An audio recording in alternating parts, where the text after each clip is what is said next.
السلام علیکم ورحمۃ اللہ وبرکاتہ۔ الحمد للہ وکفا وسلام علی عباده الذین اصطفى، اما بعد فاعوذ باللہ من الشیطان الرجیم، بسم اللہ الرحمن الرحیم۔ یمحق اللہ الربا ویربی الصدقات واللہ لا يحب كل كفار أثيم۔ إن الذين آمنوا وعملوا الصالحات وأقاموا الصلاة وآتوا الزكاة لهم أجرهم عند ربهم ولا خوف عليهم ولا هم يحزنون۔ صدق اللہ العظیم۔ اللہ کے لاڈلے اور پیارے بندوں، میرے دینی بھائیوں، عزیزوں، دوستوں اور بزرگوں، کوئی بھی انسان سودی لین دین میں کیوں پڑ جاتا ہے؟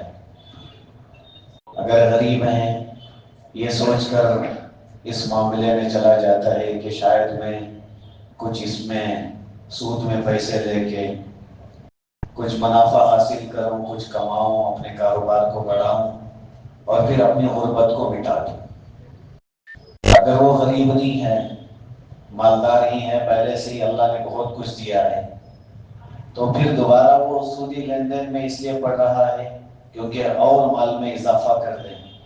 تو اللہ کی اس فرمان میں، اس آیت میں یہ بات واضح ہوتی ہے کہ یہ دونوں بھی غلطی میں ہیں، ان دونوں سے بھی غلطی ہو رہی ہے، کیونکہ سود سے کمایا ہوا مال یا جس مال میں سود داخل ہو گیا ہے اس مال کو اللہ مٹا دیتے ہیں، اس کے بڑھنے کا سوال پیدا نہیں ہوتا۔ اب اس میں حضرات مفسرین نے 2-3 وجہ لکھی۔ سب سے پہلی بات یہ بتائی کہ مال بڑھتا نہیں، اللہ مٹا دیتے ہیں، کیا مطلب ہے؟ اللہ یہ جو کہہ رہے ہیں یمحق اللہ الربا، اللہ تعالیٰ سود کو مٹاتے ہیں، اس کا کیا مطلب ہے؟ حضرات مفسرین نے لکھا کہ یا تو اس کا مال ہی ضائع ہو جائے گا، اتنا بھی کما لے، کتنا بھی جما لے، ایک وقت تک ڈیل دی جائے گی، لیکن جب اللہ ہلاکت کرنے پر آ جائے، جب ہلاک کرنے کا ارادہ کر لیں تو ان کا سارا مال اللہ ہلاک کر دے۔ اسی لیے ایک مفسر اپنی تفسیر میں لکھتے ہیں کہ آخر درجے میں اتنا تو ہوگا کہ ایک انسان سود میں جمائے ہوئے مال کے بارے میں یہ سوچ رہا ہے کہ میری نسلیں کھائیں گی، تو اللہ کا کرنا ایسا ہوگا کہ تیسری نسل تک تو وہ مال ضرور ہلاک ہو جائے گا، برباد ہو جائے گا۔ بعض مفسرین نے فرمایا مال تو بڑھے گا بہت، جمع بھی بہت ہو جائے گا، اس کے پاس خوب مال جمع ہو جائے گا، لیکن اس مال کی جو برکت ہے اللہ اسے مٹا دیتے ہیں، اس کا جو نفع ہے وہ نفع اللہ اس سے ختم کر دیتے۔ اسی لیے ایسے مال سے بنایا ہوا بڑا سا محل بھی کیوں نہ ہو، لیکن وہ وہاں چین سے سو نہیں پاتا۔ ایسے کمائے ہوئے مال سے جتنا بڑا دسترخوان وسیع سجا بھی لے، لیکن وہ اطمینان سے کھا نہیں پائے گا، اسے سکون نہیں رہے گا جب وہ اس طرح کے غذا کا عادی بن جائے گا۔ اسی لیے علماء نے لکھا کہ اس کے جو برکتیں ہیں اللہ اسے مٹا دیتے ہیں۔ ایسے بہت سارے ہیں جنہوں نے زندگی میں اس معاملے میں اس لیے دخل اندازی کر لی، یہ گھس گئے اس لیے کیونکہ اپنے مال کو بڑھائے، لیکن ان کا سارا مال غلط جگہوں میں جاتا ہے۔ حرام سے آیا ہوا مال حرام کاری پر انسان کو لگاتا ہے، عیاشی پر انسان کو لگا دیتا ہے۔ ایسے بے شمار واقعات بھرے پڑے جس میں انسان کو اس طرح کا مال ان کو غلط چیزوں پر، اللہ کی نافرمانی پر ڈال دیتا ہے، ان کی اولاد نافرمان ہو جاتی ہے۔ وہ کتنی بھی انہوں نے مال و دولت کو جمع کیا ہو، لیکن اولاد ایسی نافرمان ہوئی ہوگی کہ ساری دولت کو لے جا کے وہ عیاشی میں، گناہوں کے کاموں میں لگا دی، کیونکہ وہ مال آیا ہی غلط ہے تو غلط جگہ پر ہی لگے گا۔ اسی لیے اللہ نے صاف فرمایا یمحق اللہ الربا، اللہ تعالیٰ سود کو مٹاتے ہیں۔ کوئی غریب ہے یہ سوچ کے جا رہا ہے کہ میری غریبی مٹ جائے گی، میں اسی طرح سے اگر پیسے لے لوں گا اور میں آگے بڑھنے کی کوشش کروں گا تو میری غریبی مٹ جائے گی، اگر یہ سوچ کر بھی اندر آ رہا ہے اس کی غریبی نہیں مٹے گی بلکہ اور تنگ دست ہو جائے گا اور مشکل میں آ جائے گا۔ رہا مسئلہ ان حالات میں اللہ سے جو تعلق بن گیا تھا وہ تعلق بھی ٹوٹ جائے گا حرام لقمے کی وجہ سے۔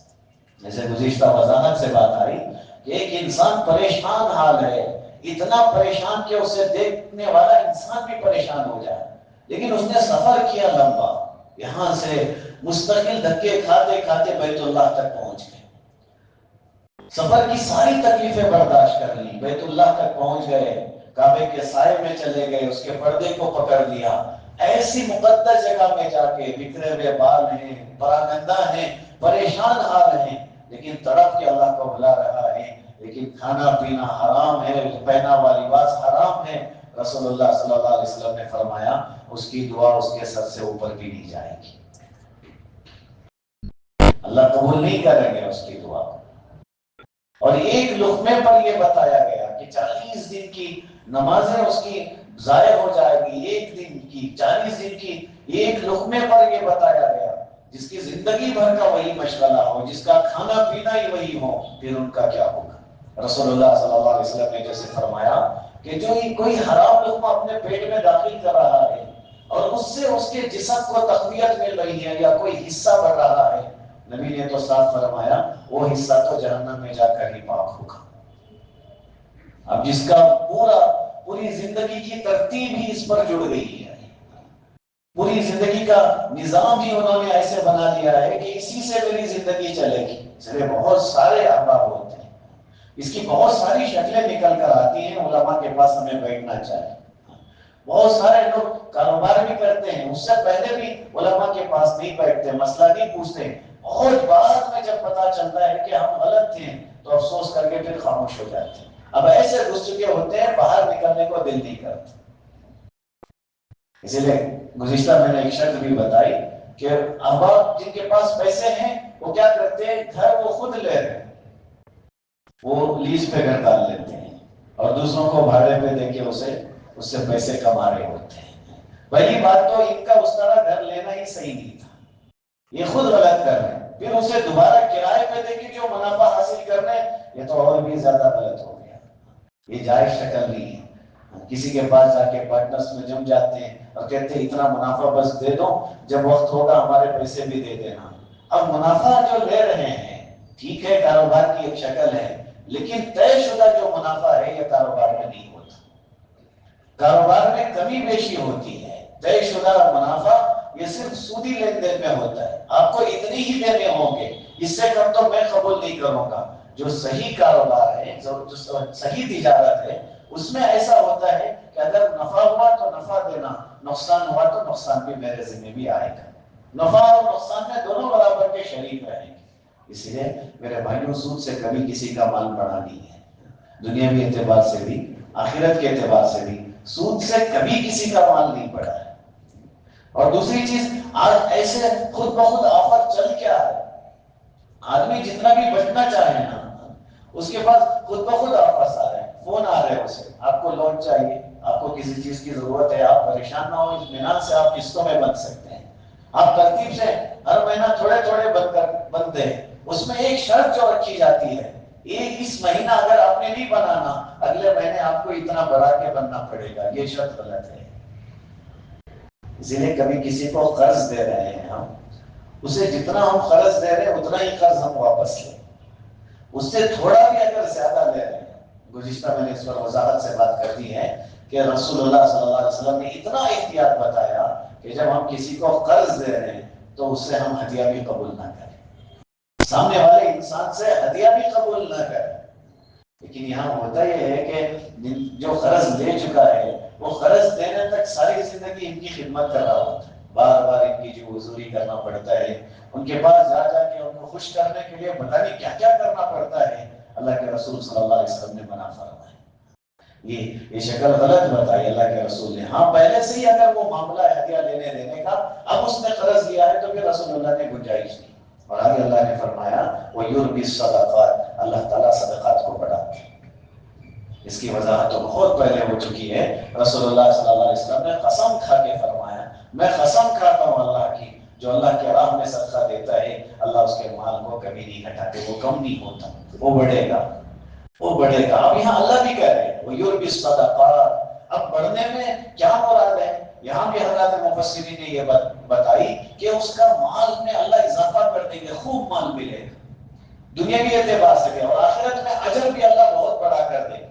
اور دوسری بات حضرات مفسرین نے یہ بتایا کہ مال مختصر ہی ہے لیکن اللہ اس میں برکتیں دے دیں گے، وہ اسے کافی ہو جائے گا، اس کے گھر بار کے لیے کافی ہو جائے گا، وہ اس کے سارے نظام اس میں پورے ہوتے ہوئے اسے نظر آئیں گے، اگر سے کہ اس کی مختصر سی کمائی ہے اس میں سے وہ اللہ کے راستے میں خرچ کرنے والا بن رہا ہے، اس میں سے وہ اللہ کے راستے میں دینے والا بن رہا ہے. تو اللہ نے فرمایا وَيُرْبِ الصَّدَقَاتِ. اللہ تعالیٰ صدقات کو بڑھاتے ہیں، اللہ سود کو مٹاتے ہیں. وَاللَّهُ لَا يُحِبُّ كُلَّ كَفَّارٍ عَصِيمٍ. اللہ تعالیٰ کسی بھی نافرمان کو اور کسی بھی گنہگار کو اللہ تعالیٰ پسند نہیں کرتے. جو نافرمانی کرنے والا ہے، جو کفر کرنے والا ہے اور جو گنہگار ہیں اللہ اسے پسند نہیں فرماتا. میرے بھائیوں، اگر یہ گناہ ہماری زندگی میں ہے یا ہمارے متعلقین میں ہے، ان سے ہاتھ جوڑ کر درخواست کرنا ہے، کیونکہ اللہ نے اس گناہ کو کفر والا گناہ بتایا. یہ جو حرام کا معاملہ ہے، سودی لین دین کا معاملہ ہے، ربا کا جو مسئلہ ہے، اسلامی حکومت کے اعتبار سے اگر دیکھا جائے، علماء نے یہاں تک مسئلہ لکھا ہے کہ کوئی انسان ہے جو اللہ نے سود کو حرام کر دیا ہے، اس کے بارے میں اگر وہ عقیدہ رکھتا ہے کہ نہیں حلال ہے، میں حلال ہی مانوں گا، علماء نے فتویٰ دیا اس کی گردن مار دینی چاہیے. اسے جینے کا حق نہیں ہے، کیونکہ جس چیز کو اللہ نے حرام کر دیا ہے وہ اسے حلال. اور اللہ کے رسول نے قیامت کے آثار میں بتایا کہ قیامت کے قریب ایسا زمانہ آئے گا لوگ حرام کو حلال بنانے کی کوشش کریں گے، کوشش کی جائے گی. آج ہو رہی ہے ساری کوششیں، وہ ہوتی ہوئی نظر آ رہی ہیں. اچھے اچھے لوگ اس میں گھس جاتے ہیں اور اس میں ترتیب بنانے کی کوشش کرتے ہیں. نہیں، زیادہ نہیں ہے، بس 1% ہی ہے، تھوڑا سا ہی ہے جس میں ہم داخل ہو گئے ہیں. بس یہ کیا ہے، اتنی مہلت ہے، ہم دے دیں گے. ارے زندگی کا کیا بھروسہ، اسی حرام میں اگر موت آ گئی تو پھر کیا کریں. اور اتنی دن میں رات بھر ان کے جو اللہ سے رو رہے ہیں، قرآن پڑھ رہے ہیں، نماز پڑھ رہے ہیں، سارا ضائع ہے. پھر اللہ کے پاس کس شکل و صورت کے ساتھ جائے. عمر بن عبدالعزیز رحمۃ اللہ علیہ ایک بادشاہ گزرے ہیں، ان کی زندگی میں ایسے حالات آ گئے، وقت کے بادشاہ تھے، عمر ثانی جن کو کہا گیا. ایک دن عید میں جب عید سے ایک دن پہلے گھر میں آئے تو بیوی نے کہا کہ آپ کل ہمارے گھر میں عید ہے، کل ساری بستی میں عید منائیں گے، لیکن آپ کو پتہ ہے ہمارے گھر میں بچوں کے کپڑے تک نہیں بنے، ہمارے گھر کے کھانے کا نظام نہیں ہے.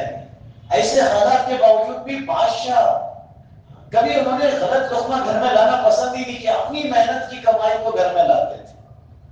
انہوں نے کہا کریں کیا، بس اتنا ہی ہے جتنے ہماری تنخواہ میں ہماری زندگی کٹ رہی ہے، بس یہی ہے. انہوں نے کہا بچوں کے کپڑے پھٹے ہوئے ہیں، کل عید کے دن یہ باہر کیسے نکلیں گے، یہ بادشاہ کے بچے ہیں، کل کے دن یہ باہر کیسے نکلیں گے. میرے بھائیوں، جس انسان کی اپنے بچے کی 1,000 روپے کے کپڑے پہنانے کی حیثیت ہے، وہ 2,000 کے کپڑے پہنانا چاہتا ہے لیکن سود میں لے کے، وہ غلط طریقے سے کما کے یا غلط طریقے سے پیسے لے کے وہ اپنے بچے کی خواہش پوری کرنے کی خاطر اسے وہ لباس پہننا ہے جس لباس کا پہننا اسے ضروری نہیں تھا، اتنی زیادہ قیمت کا پہنانے کے لیے اسے حرام میں گھسنا پڑ رہا ہے. اب حضرت عمر بن عبدالعزیز رحمۃ اللہ علیہ نے کہا ہم کر بھی کیا سکتے ہیں. تو بیوی نے کہا دیکھو میری تمہاری عید تو کٹ جائے گی لیکن بچوں کا مسئلہ ہے، کم سے کم ان کے لیے کچھ نظام بنا دیں. انہوں نے کہا میں کیا کروں. کہا 1 مہینے کی تنخواہ تھوڑا پہلے سے مانگ لینا. کوئی سود نہیں مانگا تھا، کوئی ربا کا مسئلہ نہیں تھا، بس یہ کہا تھا کہ 1 مہینے کی تنخواہ پہلے مانگ لینا، اگلے مہینہ تھوڑی سی مشکل میں گزار لیں گے لیکن بچوں کی عید اچھی گزر جائے گی. اب آگے خزانچی کے پاس بادشاہ خود پہنچ گئے. وہاں جا کے انہوں نے کہا کہ بھائی بس بات یہ ہے کہ عید کے کپڑے بنانے ہیں، 1 مہینے کی تنخواہ پہلے دے دینا، اگلے مہینے ہم جیسے تیسے گزار لیں گے، بس وہ تنخواہ میں پہلے چاہ رہا ہوں، ابھی اس کا کام میں نے نہیں کیا، اس کی تنخواہ پہلے دے دینا. وہ خزانچی بھی اللہ والے تھے، انہوں نے کچھ نہیں کیا. بادشاہ آپ کہہ رہے ہیں تو ہمیں کرنا ہی پڑے گا. پھر اس نے ایک کاغذ رکھا اور خراب رکھا. بادشاہ نے پوچھا یہ کیا ہے. وزیر اس خزانچی نے کہا کہ بس آپ اس پہ یہ لکھ دیں کہ 1 مہینہ آپ زندہ رہیں گے، آپ کی زندگی اگلے مہینے تک باقی رہے گی، جس کے پیسے آپ مقدم لے رہے ہیں قرض لیتے ہوئے، خاص طور پہ سودی قرض لیتے ہوئے انسان ڈرتا ہی نہیں، کہا زندگی ہے محنت کر کے میں پھیر دوں گا آرام سے، یہ کوئی مسئلہ نہیں ہے میرے لیے، اس طرح گھستے چلے جاتے ہیں۔ کیا کہا بس اتنا لکھ کے دے دو کہ آپ 1 مہینے کی تک زندہ رہیں گے اور اگلے مہینے آپ کام کریں گے، اس کی کوئی گواہی تو ہونی چاہیے نا۔ اتنی ہمت تو میرے پاس نہیں ہے۔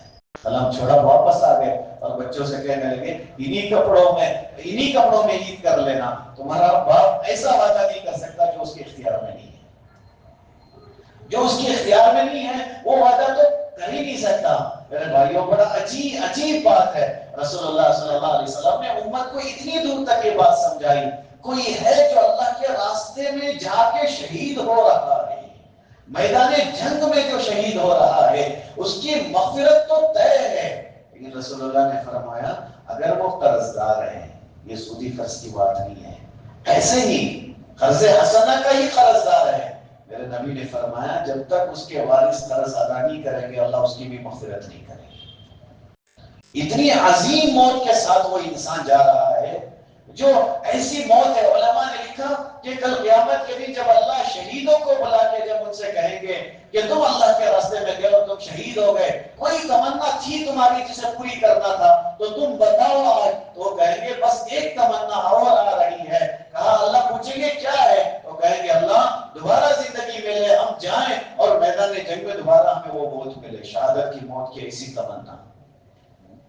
کہ کہتے جب وہ قرض دار ہو کے مرتے، نبی نے جنازہ نہیں پڑھایا، پوچھتے تھے رسول اللہ اس کا قرض ہے، اس کا قرض ہے، رسول اللہ پوچھتے تھے، جب معلوم ہوتا کیا ہے تو اللہ کے رسول پھر پوچھتے تھے کون ہے جو اس کا قرض کی ذمہ داری اٹھائے گا، ورنہ اللہ کے رسول جنازہ پڑھانے تیار نہیں ہوتے تھے۔ اور عجیب بات میں آپ کو کھل کے بتاؤں، رسول اللہ صلی اللہ علیہ وسلم نے آخر میں جو صحابہ سے بات کی ہے اس میں رسول اللہ نے صحابہ سے خود پوچھا تھا کہ کوئی اس میں ایسا ہو جس سے میں نے کچھ لے لیا ہو اور دیا نہیں، مجھ میرے ذہن سے نکل گیا ہو، آج مجھ سے مانگ لے، میں اس کا حق ادا کر کے اللہ کے پاس جانا چاہتا ہوں۔ اللہ کے پاس جاتے ہوئے کتنی صفائی کا میرے نبی نے خیال کیا، کتنی صفائی کا۔ آج بہت سارے تو قرض لینے سے پہلے ہی ارادہ کر رہے ہیں کہ بڑی عاجزی سے قرض لیں گے، لیکن بعد میں دیں گے ہی نہیں، کیا کر لیں گے دیکھ لیں گے، ہوگا جو ہوگا دیکھا جائے گا، میرے بھائیوں مرنا بھی تو ہے۔ رسول اللہ نے صحابہ کو جمع کر کے کہا اور بتایا بھی کہ بہت جلد ہماری جدائی ہونے والی ہے، میں جا رہا ہوں، اللہ نے اختیار دیا تھا اور میں نے اللہ سے کہہ دیا ہے کہ میں آنے والا ہوں، میری رخصتی ہے۔ صحابہ دھاڑے مار کے رو رہے ہیں اور اللہ کے رسول نے فرمایا کسی کا کوئی حق باقی رہ گیا ہو تو مانگ لے، کوئی نہیں اٹھائی۔ اللہ کے رسول نے تب فرمایا اللہ کا واسطہ دیتا ہوں اگر کچھ باقی ہے تو مجھ سے لے لینا۔ ایک صحابی کھڑے ہو گئے، کہا رسول اللہ آپ نے اللہ کا واسطہ دیا اس لیے کھڑا ہوا ہوں، ورنہ کبھی ارادہ بھی نہیں تھا، میں نے ایسے ہی چھوڑ دیا تھا، اللہ کا واسطہ دیا آپ نے، میں کھڑا ہو گیا۔ اللہ کے رسول کے سامنے آ کے کہنے لگے رسول اللہ میں ایک دن آپ کی مجلس میں بیٹھا ہوا تھا، ایک مانگنے والا سائل آیا اور اس نے آپ سے مانگا اور اللہ کے رسول آپ کے پاس کچھ نہیں تھا، آپ نے مجھ سے پوچھا کچھ ہے، میں نے کہا رسول اللہ تھوڑے سے درہم ہے، اللہ کے رسول نے فرمایا اسے دے دو بعد میں مجھ سے لے لینا، بس اس کے لیے آپ نے مجھ سے لیا تھا، آپ نے اپنے لیے بھی نہیں لیا تھا، اس کے لیے آپ نے مانگا تھا، بس وہی چیز تھی۔ رسول اللہ صلی اللہ علیہ وسلم نے اپنے چچا زاد بھائی سے کہا کہ دیکھ ان کا قرض ادا کر دینا، میرے پاس اس وقت اسے دینے کے لیے نہیں ہے، لیکن ذمہ داری دی رسول اللہ نے، ذمہ داری دی رسول اللہ نے۔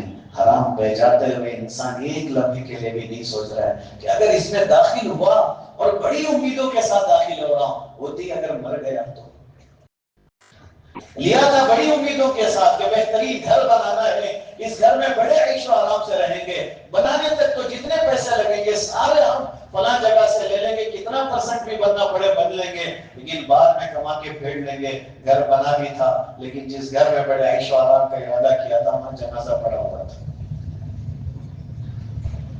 بچوں نے کہا ان کی ذمہ داری ہم کیوں پھیڑیں، وارثوں نے کہا جو مال ہے وہ ہمارا ہے، ہم کیوں قرض خواہوں میں دے دیں، قرض والوں کو ہم کیوں دے دیں، یہ ہمارا مال ہے، ہم نہیں دیں گے۔ میرے بھائیوں دنیا بھی برباد ہوگی آخرت بھی برباد ہوگی، اس لیے اللہ نے جب کہا نا کہ ایسے گنہگاروں کو اللہ پسند نہیں کرتے ہیں، کوئی انسان جب چلا بھی گیا ہے وہ رو کر اللہ سے کہے کہ اللہ بڑا پھنس گیا ہوں، نکلنے کی بڑی کوشش کرتا ہوں، پھر پھنستا جا رہا ہوں، مجھے راستہ دکھا دے۔ اللہ سے خوب مانگے، اللہ راستہ دکھائے۔ کتنے سارے ہیں جو چلے گئے، واپسی کا راستہ نظر نہیں آتا، اس کے بعد دوبارہ، اس کے بعد دوبارہ ایسے اندر چلے گئے، بس زندگی کا گزارا اسی پر موقوف ہو گیا ہے۔ ہاں، اللہ ان کو راستہ بتائے گا۔ وہ پہلے تو اللہ کی طرف متوجہ ہو، واپس آنے کا ارادہ کریں، اس کے بعد جو اپنی زندگی کو ایک ترتیب پہ لا چکے ہیں، تھوڑے سے حالات برداشت کرنا ہی کیوں پڑ جائے، لیکن حالات کو برداشت کر لے، دوبارہ اس چیز میں داخل نہ ہو، کیونکہ اللہ نے کیا فرمایا، واللہ لا يحب کل کفار عظیم، اللہ تعالیٰ پسند ہی نہیں کرتے ایسے نافرمانوں کو، ایسے کفر کرنے والے کو، اور اللہ تعالیٰ ایسے گنہگاروں کو پسند نہیں کرتے۔ اللہ کا عجیب قانون ہے، قرآن کی ساری ترتیب میں دیکھیں، جہاں جہنم کا ذکر آتے ہیں وہاں جنت کا ذکر اللہ کرتے ہیں، کیونکہ جب جہنم کا ذکر سن کے جو ڈر پیدا ہو گیا ہے، جنت کا ذکر سن کے دوبارہ خوشی آ جائے۔ جو خوف کا ماحول بنا تھا اسے اللہ تعالیٰ بدل کے خوشیوں کے ماحول میں لا لیتے ہیں، جہاں جہنم کا ذکر وہاں جنت کا ذکر کرتے ہیں۔ ایسے ہی جہاں برے صفات کا ذکر آتا ہے، جیسے سودی لین دین کا جو مسئلہ، جو چیزیں اللہ نے یہاں بیان کی، فوراً اللہ تعالیٰ نے کہا یہ معاملہ ان کا ہے جو اس معاملے میں پھنس گئے ہیں، لیکن ایمان والوں کے لیے کچھ اور ہی معاملہ ہے۔ اللہ کہتے ہیں ان الذین آمنوا، بے شک جو لوگ ایمان لائے، وعملوا الصالحات، اور انہوں نے نیک اعمال کی۔ دیکھو یہ بہت بڑی صفت ہے، ہم ایمان لائیں الحمدللہ، ہمارا ایمان ہے، لیکن ہمارے ایمان کی پختگی کی جو پہچان ہے نا، وہ ہمارے نیک اعمال سے پتہ چلتی ہے۔ میں درد سے کہتا ہوں، ایسے بہت سارے ایمان والے ہیں جو مسجد کے اندر آتے بھی ہیں لیکن استنجا کر کے باہر چلے جاتے ہیں۔ یہ نظروں دیکھا حال ہے، یہ درد ہے۔ بہت سارے لوگ ایسے ہیں جو مسجد میں ضرورت سے فارغ ہونے کے لیے آ رہے ہیں لیکن عمل کرنے کے لیے نہیں آ رہے ہیں۔ ایسے اللہ نے جو کہا نا وعملوا الصالحات، نیک اعمال جو کرتے ہیں، ایمان بھی لانا ہے، نیک عمل کرنا ہے، کیونکہ کتنے سارے برے اعمال ایسے ہیں جن کے بارے میں رسول اللہ صلی اللہ علیہ وسلم نے حدیث میں بتایا، ایک ایمان والا جب وہ عمل کرتا ہے اس کا ایمان اس کے پاس نہیں ہوتا، وہ اس وقت میں بے ایمان ہوتا ہے، اس وقت میں اس کا ایمان اس کے پاس نہیں ہوتا، وہ اس وقت میں اپنے آپ کو ایمان والا ہی سمجھ رہا ہے۔ اس لیے بڑے افسوس کی بات ہوگی، بے عمل زندگی انسان کو بے ایمان بنا سکتی ہے۔ بے عمل زندگی، مثال کے طور پر آگے اللہ نے جو اعمال کے بارے میں بتایا، وہ اقاموا الصلاۃ، بالخصوص نماز کی پابندی کی، انہوں نے نماز کی پابندی کی، جان بوجھ کر نماز چھوڑنا، کتنی مرتبہ ہم نے اس کی تفصیل سنی ہے۔ رسول اللہ صلی اللہ علیہ وسلم نے فرمایا ایک مسلمان اور کافر کے درمیان فرق ہی نماز کا ہے، ان کے درمیان میں جس چیز میں فرق ہے نا وہ نماز کا ہے۔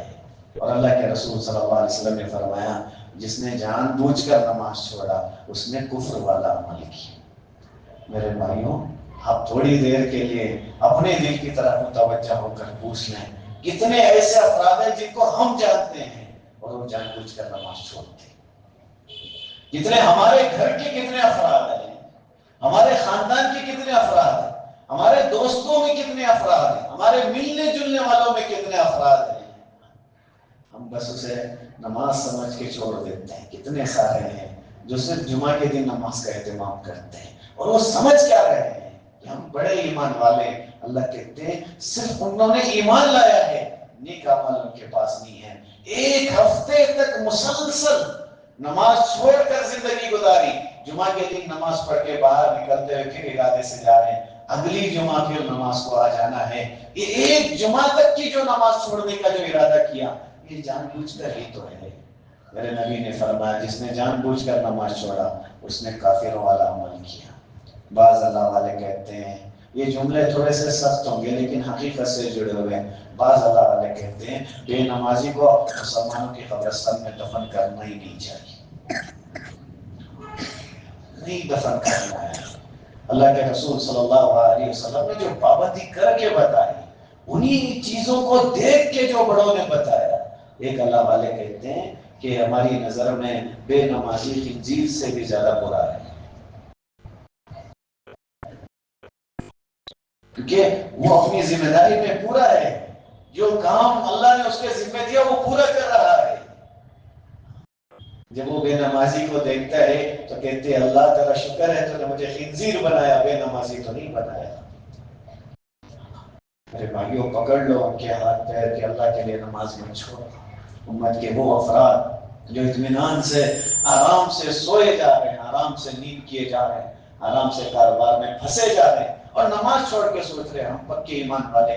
اللہ ایمان والوں کے صفات بیان کرتے ہوئے کہتے ہیں ان کے پاس نیک اعمال ہونی چاہیے، وہ نیک اعمال کرنے والے ہوں اور خصوصاً نماز کے پابند ہوں، ان کے پاس نماز کی پابندی۔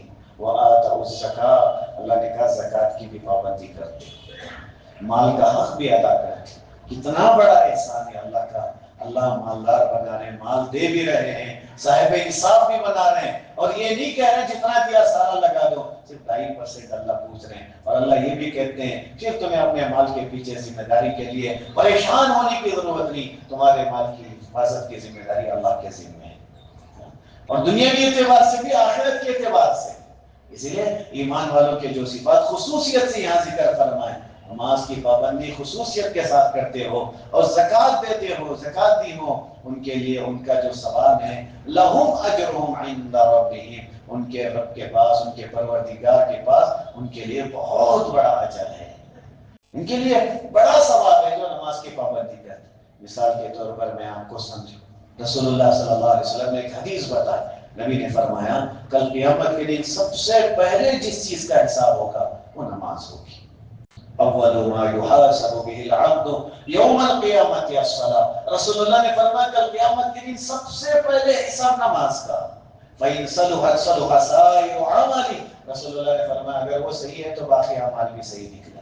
وَإِن فَسَدَتْ فَسَدَ سَائِرُ عَمَلِهِ، اگر اس میں پھنس گئے، وہ صحیح نہیں ہے تو پھر باقی سارے اعمال میں بھی فساد آ جائے گا۔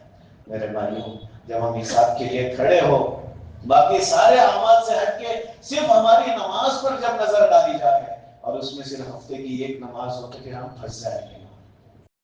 میرے نبی نے ہمیں اتنی وضاحت سے سمجھایا، ایک نماز قضا ہوئی تھی، اسے چھوڑا نہیں تھا، وہ قضا ہو گئی تھی، کروڑوں سال جہنم میں جلنا پڑے گا۔ ایک نماز جسے وقت پہ پڑھنا تھا، جماعت سے پڑھنا تھا، جسے ہم نے چھوڑا، وقت جب اس کا گزر گیا بعد میں پڑھا تھا، اس کے لیے جہنم میں جلنا پڑ رہا ہے۔ جن کی زندگی کی 20-25 سال کی نمازیں جو انہوں نے پڑھی نہیں ہے، اس پر اللہ کیسے پکڑ کریں گے؟ کتنی بڑی پکڑ ہونے والی ہے، اور سب سے پہلے ہی اسی کا مسئلہ ہے، سب سے پہلے اسی پر سوال ہے، اسی میں پھنس گئے پھر دوسری چیزوں کا کیا کریں گے؟ اس لیے میرے بھائیوں ہم طے کر کے اٹھے کہ انشاءاللہ کبھی نماز نہیں چھوڑیں گے، یہ ارادہ کر کے جائے کہ انشاءاللہ کبھی نماز نہیں چھوڑیں گے۔ کسی کی زندگی میں پابندی میں کبھی 3 نمازیں ہوتی ہیں، کبھی 2 نمازیں ہوتی ہیں، کوئی ایک نماز چھوٹ رہی ہوتی ہے، ارادہ کر کے جائے، مشکل نہیں ہے، مشکل نہیں ہے، کیونکہ جب کسی سے ملنا ہوتا ہے تو ہم ساری رات جاگنے کو تیار ہو جاتے ہیں، یہ تو اللہ سے ملاقات کی چیز ہے، اس کے لیے اتنی بھی قربانی اگر نہ دے تو پھر ہمارا بہت بڑا خسارہ ہو جائے گا۔ زکوٰۃ اللہ نے ہم پر فرض کی ہے، اس کی وضاحت پچھلی آیتوں میں ہو گئی ہے، اس لیے اللہ نے جب ایمان والوں کا ذکر فرمایا تو اللہ نے کہا بے شک جو لوگ ایمان لائے اور انہوں نے نیک اعمال کیے، بالخصوص نماز کی پابندی کی اور زکوٰۃ دی، ان کے لیے ان کے رب کے نزدیک بہت بڑا اجر ہے۔ اور جو مسئلہ ہے آخرت کا، اللہ کہتے ہیں وَلَا خَوْفٌ عَلَيْهِمْ، آخرت میں ان پر کوئی خطرہ نہیں ہے، کوئی ڈرنے کی ضرورت نہیں ہے، اور آخرت کا نڈر ہو جانا، بے خوف ہو جانا، میں بس سمجھانے کے لیے بول رہا ہوں، جب جہنم کو کھینچ کر لایا جائے گا، اسے زنجیروں میں باندھ کر کھینچ کر لایا جائے گا، علماء نے لکھا ہے جتنے انبیاء ہیں سب اپنے گھٹنوں کے بل اللہ کے سامنے پڑھ کر کہیں گے اللہ ہمیں بچا لینا، اللہ ہمیں بچا لینا۔ اللہ کہتے ہیں زندگی صحیح سے گزار لو گے لا خوف علیہم، اس دن تمہیں کوئی خوف نہیں ہوگا۔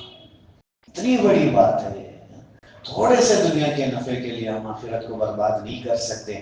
اللہ نے فرمایا وَلَا هُمْ يَحْزَنُونَ، اور نہ ان کو کسی قسم کا غم ہوگا، نہ ڈر ہے نہ غم ہے، بڑی عافیت سے آخرت گزر جائے گی۔ اور ایسا ممکن ہی نہیں ہے کوئی اللہ کے لیے 10-15 منٹ نماز کو فارغ کر رہا ہے، کوئی اللہ کے دیے ہوئے مال میں سے اللہ کے راستے پہ خرچ کر رہا ہے، وہ برباد ہو جائے گا، سوال ہی پیدا نہیں ہوتا۔ اس کو نقصان ہو جائے گا، سوال ہی پیدا نہیں ہوتا۔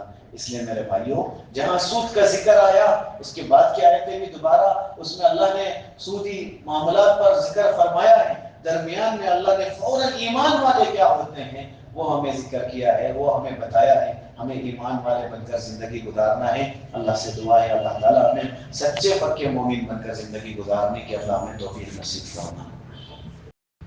الحمد للہ رب العالمین، اللہم صلی علی سیدنا شفیعنا حبیبنا مولانا محمد وبارک وسلم۔ اللہم لا سہل الا ما جعلته سہلا وانت تجعل الحزن سہلا اذا شئت۔ اللہم ایدنا بتائیدک یا رب العالمین۔ اللہ بڑے گناہ گار ہیں، خطا کار ہیں، مجرم و سیاہ کار ہیں۔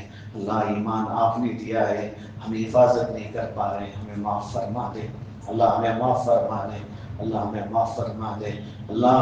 ہمارے پاس نیک اعمال کی بہت کمی ہے، برائیوں کا تو ایک سمندر بھرا پڑا ہے اللہ۔ اتنے گناہ کر چکے ہیں، جب اپنے گناہوں پہ نظر جاتی ہے تو ہم مایوس ہو جاتے ہیں، شاید کوئی اور ہوگا جو اتنے گناہ کیا ہو، لیکن اللہ آپ کی رحمت تو ہمارے گناہوں سے بہت بڑی ہے۔